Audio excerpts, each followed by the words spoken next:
Jai Hind everyone, and here we are once again with our chapter 2, that is national income and its aggregates. Towards our next topic, आज का जो अगला topic है वो क्या है हमारा जीडीपी एट करंट प्राइसेस, और या फिर जिसको आप बोलते हो नॉमिनल जीडीपी, ठीक है। और दूसरा है आपका जीडीपी एट कांस्टेंट प्राइसेस, जो कि है आपका रियल जीडीपी।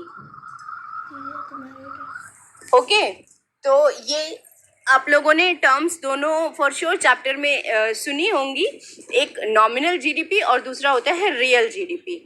ये क्या होता है that we are going to study about today class.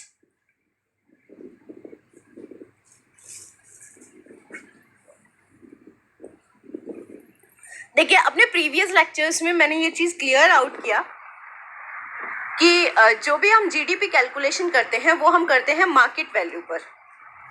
हाँ, मार्केट वैल्यू पर, या जिसको फॉर्मूले में हमने नाम दिया था मार्केट प्राइस। नीचे जीडीपी एट मार्केट प्राइस इस तरह से करके लिखा हुआ होता था। अब ये मार्केट प्राइस या मार्केट वैल्यू जो भी आप कह लो, ये मॉनिटरी वैल्यू होती है, यानी काउंटेड इन रुपीज होती है वो मार्केट वैल्यू, ठीक है। अब ये रुपीज की जो वैल्यूएशन होती है ये किस तरह से होती है, यही आपका जीडीपी कैलकुलेशन में मैटर करता है। कई बार क्या होता है कि हम जीडीपी कैलकुलेट तो कर लेते हैं, हमारा इंक्रीज भी आ जाता है, लेकिन एक्चुअल में वो जो जीडीपी कैलकुलेशन का जो तरीका होता है वो हमारा गलत होता है, और उससे रियल जीडीपी हम कैलकुलेट नहीं कर सकते हैं। अब यहाँ क्वेश्चन या फिर कह लो कंफ्यूजन ये आ सकती है कि भाई जब कैलकुलेट किया तो ये रियल जीडीपी की टर्म क्या हो गई, ठीक है, रियल जीडीपी क्या हो गया। इसके लिए पहले आप ये समझ लो कि जीडीपी हम कैलकुलेट ही क्यों करते हैं। तो आप इंडिविजुअल यानी माइक्रो लेवल से शुरू करिए। माइक्रो लेवल से शुरू करने का मतलब इंडिविजुअल लेवल से आप शुरू करिए। एक पर्सन अपनी इनकम क्यों कैलकुलेट करता है, so that he may be able to know कि वो अपनी इनकम उसकी आगे बढ़ रही है या घट रही है, वो ग्रोथ के एस्पेक्ट पर है या नहीं है, ठीक है। अब इसी चीज़ को आप नेशनल लेवल पर ले जाइए, कंट्री के लेवल पर ले जाइए। एक कंट्री जहाँ पर एक इकोनॉमी काम कर रही है, एक इकोनॉमी सरवाइव कर रही है, वहाँ वो इकोनॉमी ग्रो कर रही है, वहाँ पर उसकी ग्रोथ हो रही है या नहीं हो रही है, वो ग्रोथ रेट क्या है, कितने % से ग्रो कर रही है वो, ये सारी चीज़ें जानने के लिए हमें ज़रूरी होता है कि हम जीडीपी कैलकुलेट करें। किसी भी कंट्री का जो जीडीपी होता है, ठीक है, वो क्या होता है, जीडीपी जो है वो हमारा वहाँ का डोमेस्टिक प्रोडक्ट होता है, यानी हम कंट्री के इंटरनल में कितना प्रोडक्शन कर रहे हैं, ठीक है, यानी हमारी कंट्री का इंडस्ट्रियल डेवलपमेंट किस तरह से हो रहा है। और किसी भी कंट्री का जो एनएनपी एट फैक्टर कॉस्ट, ये हमारी कंट्री की नेशनल इनकम होती है। इसको हम बोलते हैं कंट्रीज नेशनल इनकम। अगर आपसे ये पूछा जाए कि एनएनपी क्या होता है, या फिर while calculating the national income हम इनमें से किस चीज़ को, फैक्टर प्राइस, मार्केट प्राइस या एनडीपी, जीडीपी, आपने बहुत सारी टर्म पढ़ डाली, तो उन टर्म्स में से किसको आप बोलोगे कि ये हमारी कंट्री की नेशनल इनकम है, तो आंसर क्या होगा, एनएनपी एट फैक्टर कॉस्ट, ये हमारी कंट्री का क्या है, नेशनल इनकम है। अब ये कैलकुलेट कैसे किया जा रहा है, देखो फैक्टर कॉस्ट पर कैलकुलेट कर रहे हो आप, या फिर आप ये कह लो कि आप मार्केट प्राइस पर कैलकुलेट कर रहे हो, चाहे जो भी ले रहे हो आप, लेकिन आप वहाँ पर आप प्राइस तो ले रहे हो, चाहे फैक्टर कॉस्ट है तो भी कॉस्ट ले रहे हो, और मार्केट प्राइस है तो भी प्राइस ले रहे हो। अब यहाँ पर दो चीज़ें ध्यान देने वाली बात है। देखिए, मैं एक एग्जाम्पल के थ्रू से एक्सप्लेन करना चाहती हूँ।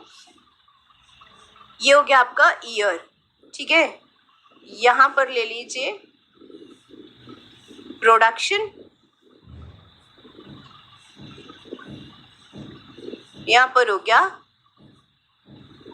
प्राइस, ठीक है।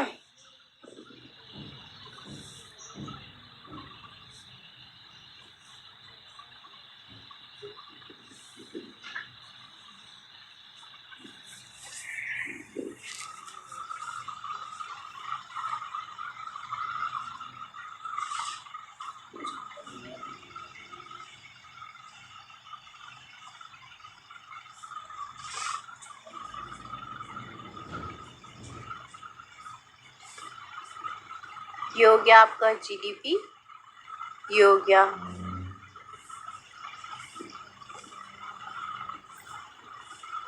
प्राइस, ये हो गई कमोडिटी या फिर कह लीजिए आप क्वांटिटी, और ये हो गया ईयर। ठीक, तो अब आप दो मेथड हैं जिस तरह से आप कैलकुलेट कर सकते हो आपके जीडीपी को। ठीक, अब मान लीजिए कि 2010 का ईयर लिया आपने, आपने जो क्वांटिटी प्रोड्यूस की वो की 1000 यूनिट्स का प्रोडक्शन किया, और जो प्राइस था, रेट था, वो था आपका 20 का। ठीक, तो अब आपका जो टोटल जो जीडीपी हुआ मल्टीप्लाई कर लीजिए आप, कितना हो जाएगा,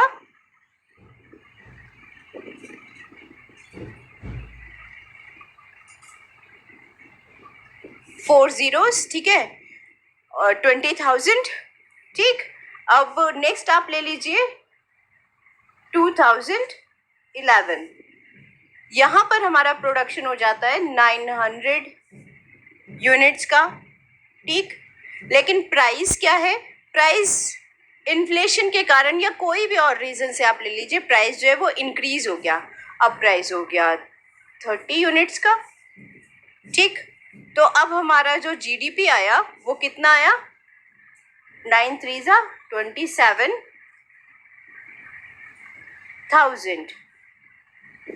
थोड़ा सा लिखने में प्रॉब्लम आ रही है। एंड नाउ जो आपका नेक्स्ट हो जाएगा 2012 ले लीजिए ईयर, और 2012 ईयर में अगर आपका प्रोडक्शन मान लीजिए 800 हो गया, लेकिन रेट जो है, प्राइस जो है वो फिर बढ़ जा रहा है, 40 रेट हो गया अब आपका पर यूनिट का। मल्टीप्लाई कर लीजिए, जीडीपी आपका निकल कर आ रहा है 8 4 32,000। ठीक है, तो अब ये जो है 32,000, यहाँ पर अब आप ये देखो कि पर ईयर, ठीक, if we count about every year, 2010 में आपने 1000 यूनिट्स का प्रोडक्शन किया, 20 के रेट पर आपका जो जीडीपी निकल कर आया वो कितना आया, 20,000। ठीक, इसके बाद में 2011 में हो गया, तो ये कितना हो गया, 27,000।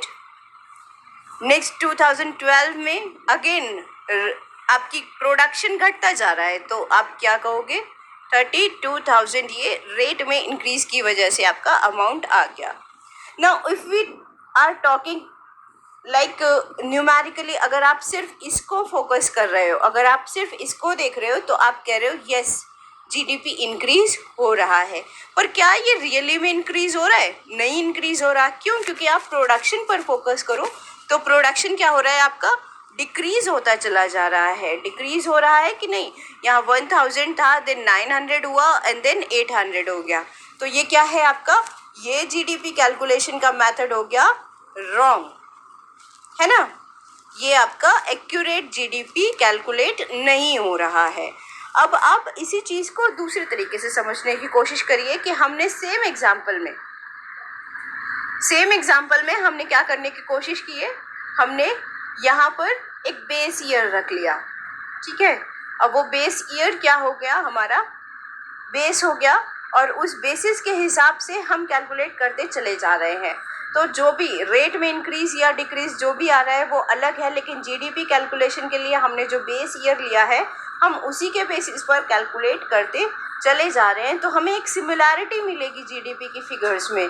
और तब अगर इंक्रीज या डिक्रीज आ रहा है, then only we can say कि हमारा जो ग्रोथ रेट है वो इतने % का है, या हम ग्रो कर रहे हैं या नहीं एग्जैक्टली, वो भी हम ये जान सकते हैं। ठीक है, तो यही चीज़ें हैं आपकी, जो कि नॉमिनल जीडीपी होता है और रियल जीडीपी होता है। जब आप पर ईयर जो प्राइसेस, प्रीवेलिंग प्राइसेस जो भी चल रहे हैं उनके हिसाब से जीडीपी कैलकुलेट करते हो, तो वो आपका नॉमिनल जीडीपी होता है। जब आप किसी एक ईयर को बेस ईयर, जो आपने लास्ट ईयर क्लास 11th में स्टैट्स में पढ़ा होगा, P0 लिया जाता था बेस ईयर के तौर पर, जब आप उसके बेसिस पर क्वांटिटी को मल्टीप्लाई कर रहे हो तब आपका क्या निकल कर आएगा, रियल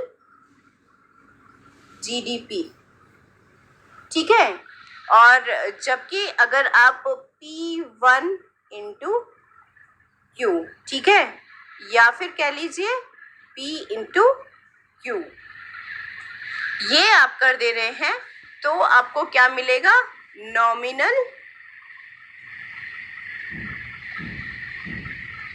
जीडीपी। यहाँ पर इसको इवैल्यूएट करना जो है वो पॉसिबल नहीं होता। पॉसिबल नहीं होने का मतलब इसको इवैल्यूएट करना जो है वो क्या होता है, इसको आप कंपेयर नहीं कर सकते। इवैल्यूएशन मतलब कैलकुलेट नहीं कर सकते। कैलकुलेट करने का मतलब कंपेयर नहीं कर सकते। Once again I am sorry, इसको आप कंपेयर नहीं कर सकते हो एक ईयर के जीडीपी को दूसरे ईयर के साथ में। क्यों? क्योंकि दोनों के बीच में कैलकुलेशन में कोई सिमिलैरिटी नहीं है। जबकि जो ये रियल जीडीपी है इसको आप कंपेयर कर सकते हो। क्यों? क्योंकि यहाँ P0 जो बेस ईयर है हमारा वो कांस्टेंट है, वो इंक्रीज या डिक्रीज नहीं हो रहा है। Now looking at the definition point, definition क्या कहती है हमारी, see here you have been given the definition, the total monetary value of all the goods and services produced in the domestic territory of a country during a year counted on the basis of current market price is called as nominal GDP, is called as nominal GDP या GDP at current prices, ठीक है। और जब आप उसी को base year लेकर चलते हैं तब आपको जो जीडीपी मिलता है वो क्या कहलाता है, आपका रियल जीडीपी। क्यों? क्योंकि why and how do we estimate GDP at constant price?